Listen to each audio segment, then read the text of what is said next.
video is for Chapter 2 of MTB 1370, and Chapter 2 deals with ratios, percents, simple equations, and ratio and proportion. We are going to begin this video with discussion of ratios and percents. And a ratio is just a relationship of one part of a quantity to the whole. A ratio could be just a fraction, and we could write a ratio in several different ways. So if we have the ratio, switch my colors. If I have the ratio 2 to 3, you could write it as the fraction 2/3, or you could write it with the colon, 2 to 3 that way, or you could write it with words. You could write it as 2 to 3. So all a ratio is basically a comparison of two numbers, which may be in fraction form, or it might be separated. The two values might be separated by a colon. So an example, if we have that there are 5 nurses to 35 patients, that would be the ratio 5 to 35. You could write it as a fraction, 5/35. But just like a fraction, we like to reduce it to lowest terms. So 5 over 35, if you divide the numerator and denominator both by 5, you get 1/7. So we would write that ratio as 1 to 7 with a colon, or as the fraction 1/7, or with the word 2, 1 to 7 that way. Those are examples of ratios. Now, percent comes from the Latin words percentum, which means per 100 or out of 100. So if I gave you a percent, like 63% with the percent symbol, that means the same as 63 out of 100 or per 100. So 63% can be thought of as a fraction. All you do is get rid of the percent symbol and divide the value by 100. So an example of that would be 20% said yes in the survey. That means 20 per 100 said yes, or 20 out of every 100 said yes. So 20% could be written as 20, and then you get rid of the percent sign and divide that by 100. And as we do with any fraction, we like to write it in lowest terms. So the greatest common factor they have would be 20. Divide the numerator and denominator by 20, you get 1/5. So another example with that, if I had 12%, that's equivalent to 12 without the percent sign over 100, and that may be reduced. Looks like 4 maybe is the greatest common factor. Dividing each one by 4, you get 3/25. More information about percents is if you think of money for percent. For example, 25% is 25 out of 100, which is kind of like a quarter, because a quarter is 25 cents, and the 100 is like the dollar. So 25% would be 25 cents out of 100 cents, which would be one quarter. So 1/4 is a quarter of a dollar, 1/4 of a dollar. Now, there's many conversions that you'll have to know between all different forms of numbers. And in the textbook, this is in the first few pages of Chapter 2, there's nice little boxes which talk about the different rules for converting. And the first one that we're going to discuss is converting a ratio to a fraction. Remember, a ratio is basically just a fraction. So let's assume the ratio was given with a colon. So you have 7 to 10 written with a colon in between the 7 and 10. That means the same as 7 is in the numerator and 10 is in the denominator. So a ratio is just a way to write a fraction, which we sometimes write with a colon. So if I have the ratio 1 to 3, that's equivalent to the fraction 1 divided by 3. So again, the first number, the number to the left of the colon, goes in the numerator. The value to the right of the colon goes in the denominator. And just like fractions, we like to reduce to lowest terms, which both of those are.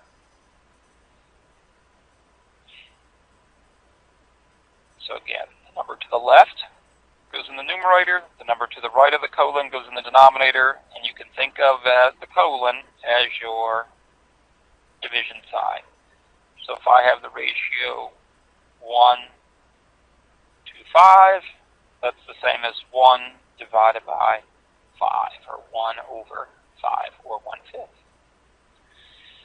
When we convert a ratio to a decimal, so we're going to start with a ratio, which we'll write with a colon, but it could also just be a fraction, and we want to convert that to a decimal. All that does is involve division. So if I had the ratio 2 to 5, we said previously that's the same as the fraction 2/5. So to convert that to a decimal, we take the numerator, 2, and divide it by the denominator, 5, and see what decimal we get. So way over here, I'll divide 5 into 2. After the 2, I'll put a decimal point, and I'll add some zeros if I need them. And 5 does not go into 2, so I'll put a 0 there, but 5 does go into 20, 4 times. And 4 times 5 would indeed be 20. So when we subtract, we get a remainder of 0, and there's only zeros left in the 2, so we're finished. So it's important to emphasize that when we write decimals, we always use the leading 0 if it's a value between 0 and 1. So 2/5 is equivalent to 0.4, which we read as 4/10, because the 4 is in the tens position. And they have another example here with the ratio 1 to 4 is the same as 1/4, so we divide 1 by 4, and we get 0.25, which is 25 hundredths. Because the 5 is in the hundredths position, we read that as 25 hundredths. Now, if we're given a percent, which we've talked about percents, the definition of percent earlier, and we want to convert that to a fraction, we basically have done that, because what we said is get rid of the percent sign and divide the value by 100 and reduce to lowest term. So if you have a whole number, 82, and it's a percent, which means if it's a percent, it must have the percent sign, otherwise it's not a percent, it's a decimal.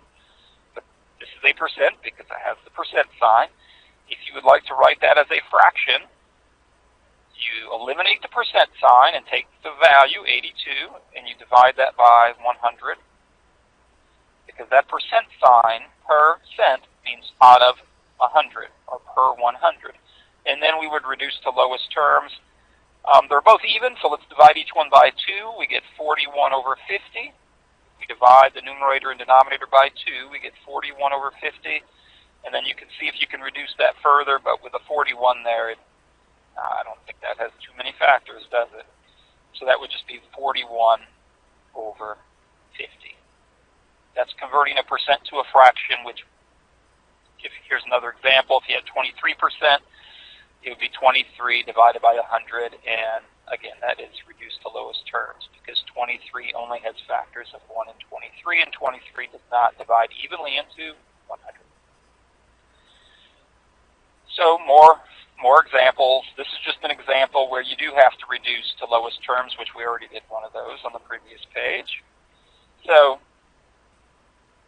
when you hear the words percent, remember that means divide by 100. Percent divide by 100. So 75% means 75 over 100.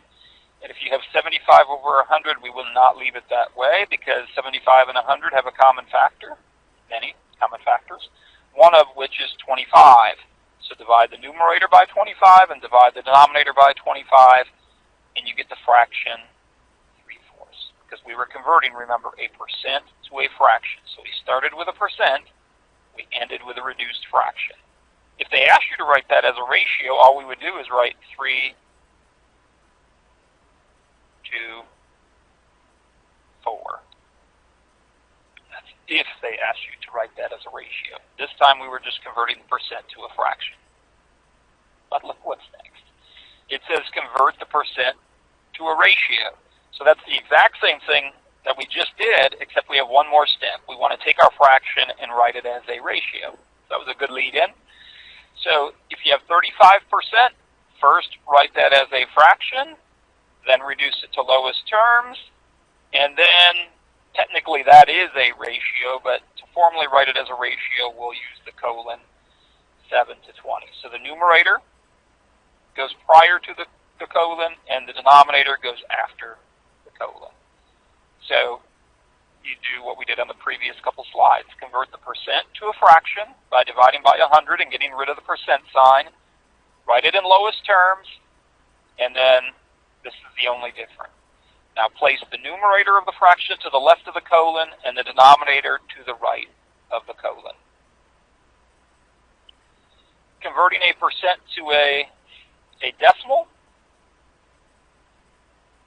well, there's a quick way to do it, and that's what they're telling you to do, is all you have to do is get rid of the percent sign and divide by 100. A little bit longer way is if I had 12%, you could write that as a fraction, 12 over 100, that's 12 hundredths. And the way that you write 12 hundredths is 0.12, that's 12 hundredths. The quick way to get there without writing it as a fraction is to take your percent, eliminate the percent sign, and divide by 100. And as we said in the previous chapter, when we divide by 100, the decimal point will go 2 places to the left. So it'll be in front of the 1. But since it's in front to the left of the 1, we have to put the leading 0. Always put that leading 0 if the value is between 0 and 1. So the quick way to do it, without writing it as a fraction first, and then as a decimal, is just to drop the percent sign.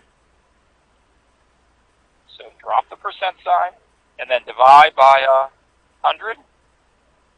Divide by 100, you can do that on your calculator if you divide by 100, and when you divide by 100, it moves the decimal point 2 places to the left. So instead of being to the right of 4, we move 2 places to where it's at now, and we have to put that leading 0.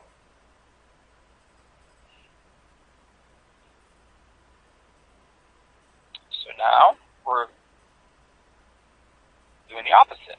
We're starting with a decimal, and we're changing it to a percent. Well, instead of dividing by 100, we're going to multiply by 100, because we're just doing the reverse, and adding the percent sign instead of getting rid of it. So if I had 0.23 as a decimal, in order to convert that into a percent, you multiply by 100 going to a percent, and you put the percent sign. So if you multiply by 100, the decimal point will go 2 places to the right, so that's 23, and then put the percent sign after it. So 23% and 0.23, they represent the same number. They're just represented 2 different ways. One as a decimal, one as a percent, but they are equal. 0.23, 23 hundredths, is exactly the same as 23%. So another example, if you're given 5/10, 0.5, and you're asked to convert it to a percent, all you have to do is basically times it by 100%. And when you multiply by 100, it moves the decimal point 2 places to the right, and with a percent at the end, that's what's going to get you that percent symbol.